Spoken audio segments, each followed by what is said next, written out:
শীতের রাত যখন নিঃশব্দ হয়ে আসে, অনুজের ভেতরে কোথাও একটা নরম আগুন ধীরে ধীরে জ্বলে ওঠে।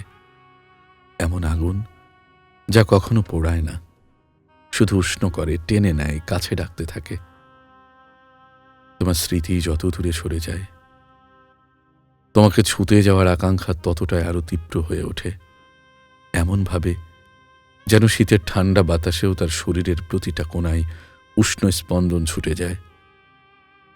এই যে জড়িয়ে ধরার হঠাৎ হঠাৎ ইচ্ছে, ঠোঁটে ঠোঁট ঠেকিয়ে সময় থামিয়ে দেওয়ার স্বপ্ন, তোমার ঘাড়ের পাশে মুখ রেখে নিঃশ্বাস মেশানোর নেশা, এসবই তো তাকে রোজ রাতে বাঁচিয়ে রাখে।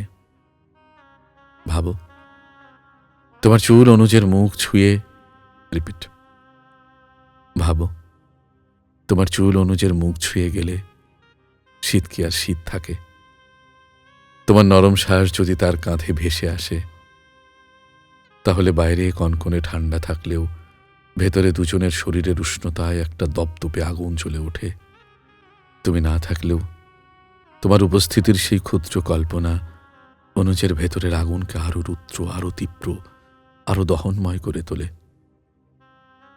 তোমার হাত যদি তার হাতে একবার আটকে যেত, তোমার বুকের নরম উষ্ণতা তার বুকে এসে লাগতো, তাহলে শীতের রাতটা একটা নতুন ভাষায় কথা বলতো, যেখানে শব্দ নেই, অভিযোগ নেই, শুধু নিঃশ্বাসের উষ্ণতা আর দুটো হৃদয়ের ধকধকানি।